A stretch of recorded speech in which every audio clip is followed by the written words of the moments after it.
Good morning everyone. Today we will continue our same chapter, that is the human capital as a resource. Already we had seen that is what is human capital, what is physical capital, what is the difference between human capital and physical capital, why we need the human capital becomes the human resource becomes the human capital, how it is useful for our economic development. What is the different criteria between the 1950 to 2011 among that education policy, health, किस पे हमने कितना काम किया है, what is our per capita income, crude death rate, infant mortality rate, life expectancy rate, life literacy rate, ये सब हमने डिस्कस किया in the previous lecture. Relationship between the human capital and human growth. What is the direct and indirect relationship between these two aspects? This much we already seen in the previous chapter, and we also seen that two independent report on the Indian economy is recent times have identified that the India would grow faster due to its strength in human capital formation. That is the first German bank and the Dutch bank already give is the report of the global growth census report. We can say published on 1.7 or two independent reports on the Indian economy in recent times have identified that the India would grow faster due to its strength in the human capital formation. That is first is the Dutch bank and the German bank is reported the global growth centers published on 1st July 2005, and it is the further states that our empirical investigation support the view that the human capital is the most important factor of production is to today's economy. Increase in the human capital are the crucial to achieving the increase in the GDP.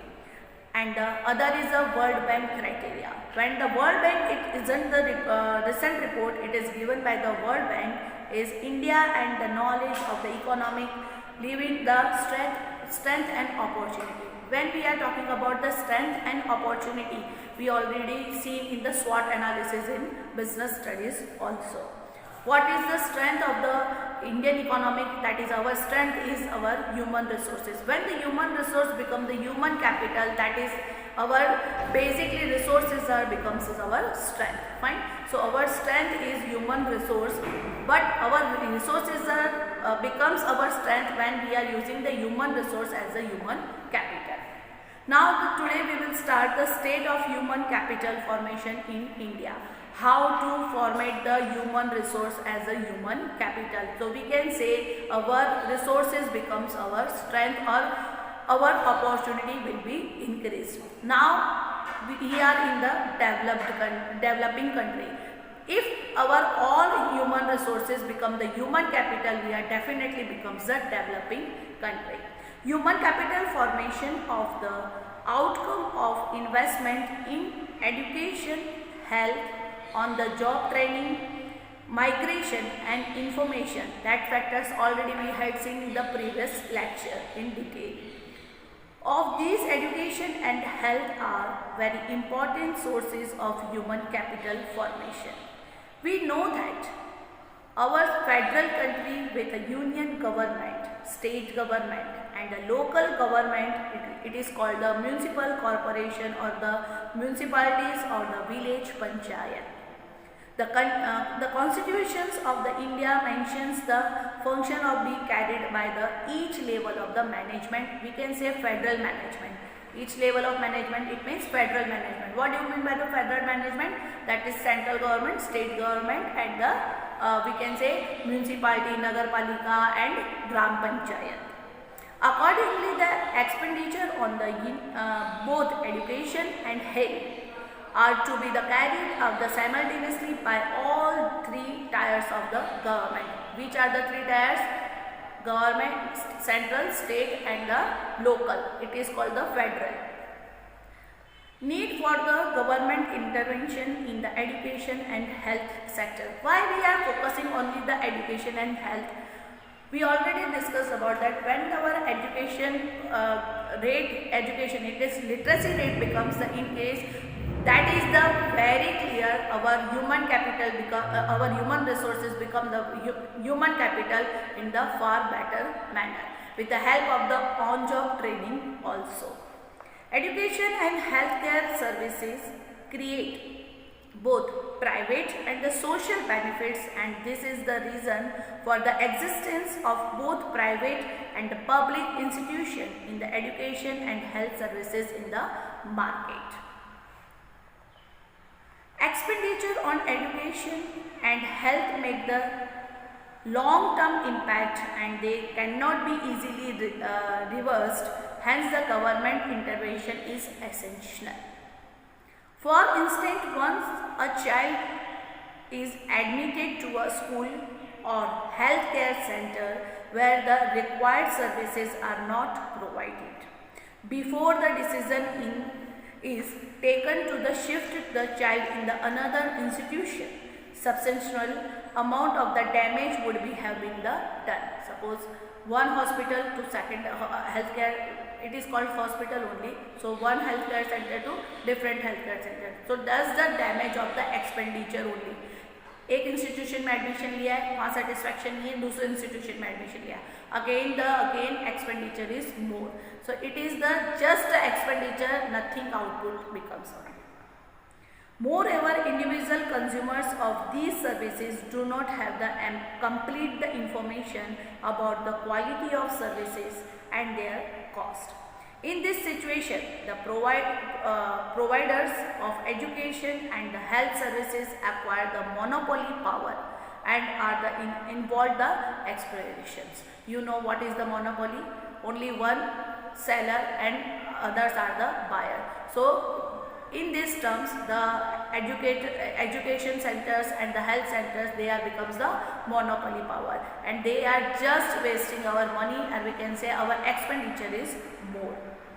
The role of the government in the situation is to ensure that the private providers of these services adhere to the standards, that is we can say standards fees manner, standard rate of the health facility also provided, or that guidelines also provided by the government.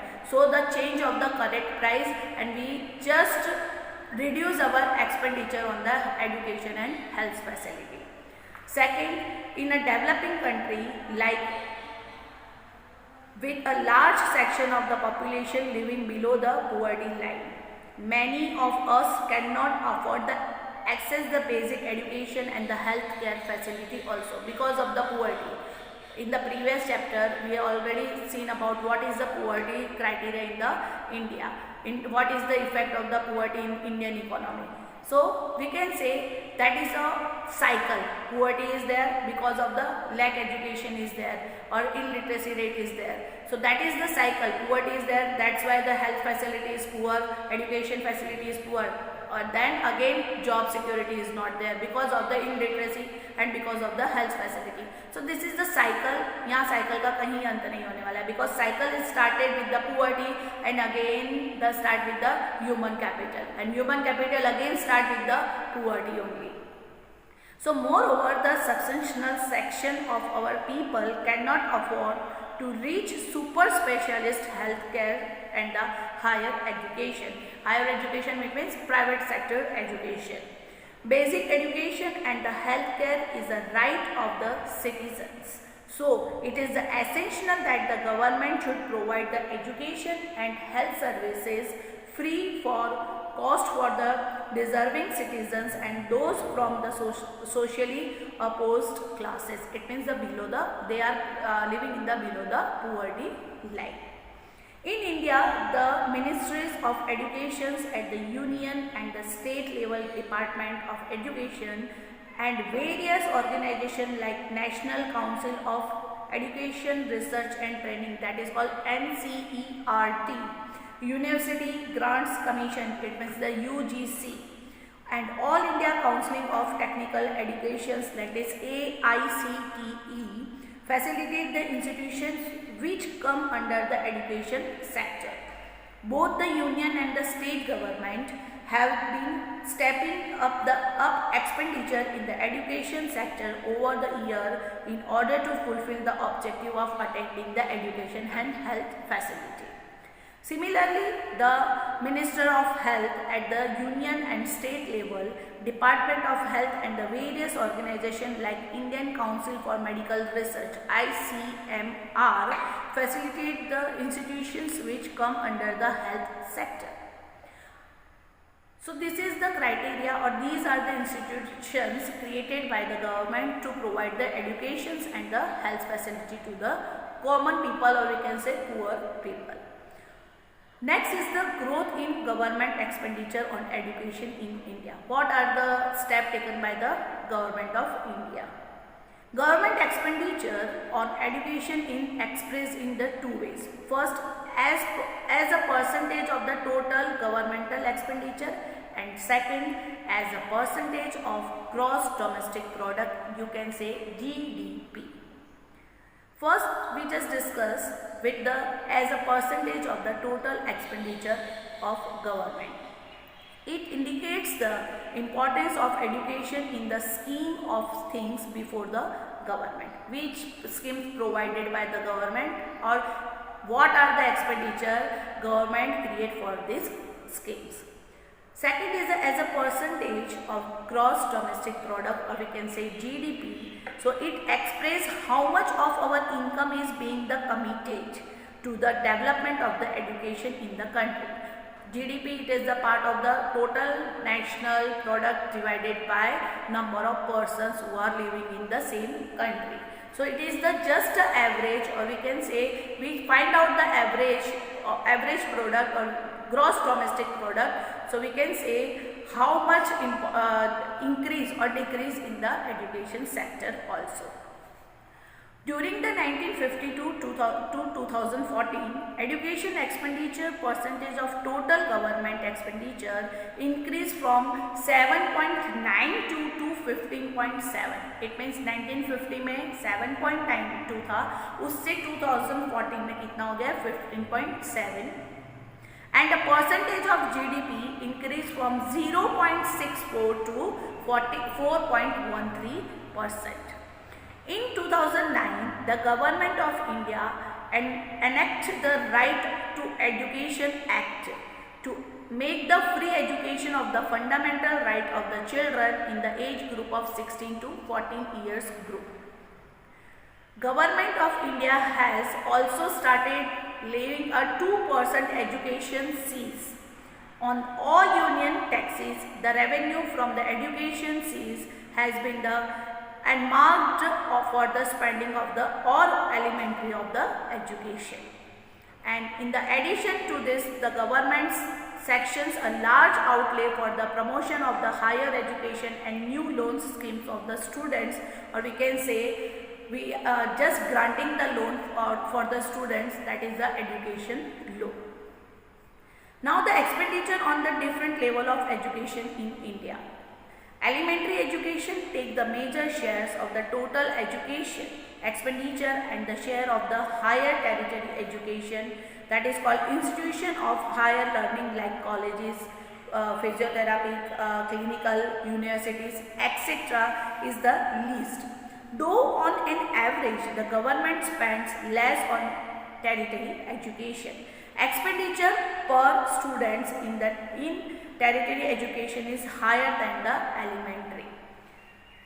However, this does not mean that financial resources should be transferred from the tertiary education to elementary education. As we expand the school education, we need more teachers who are trained in the higher educational institutions. Therefore, expenditure on the level of education should be increased. Now the regional difference in the educational and attainment in India. When we are talking about the regional difference, it means the difference between the different region. And this happened in the India because some orthodox people are also living in India. In 2014-15, the per capita public expenditure on elementary education differ across the state, that the region from a high as the 34,651 rupees in Himachal Pradesh to as low as the 4,088 in Bihar also. This is due to economy, political as well as the social reasons. This leads to different in educational opportunity and the attainment across the states. Inadequacy and of the expenditure on education. One can understand the inadequacy of the expenditure on education if we compare it with the desired level of the education expenditure as recommended by the various commissions. About the 50 years ago, that is the Criteria of Education Commission in 1964-66 had recommended that at least 6% of GDP spent on the education so as to make the noticeable rate of the growth education's achievement. But when we are talking about in the principle of the goal of the 6% of the need to reach the education, it means whatever our GDP, that is just out of the GDP 6% at least we have to spend in the education field also. Now the future prospect of the education for all, still the distance dream also, and gender equity better than before now, and higher education, a few takers of the higher education also. So that's all for today, and these are the main criteria why the human resource become the human capital with the help of the government schemes and the education and health policy. Thank you. Have a nice day.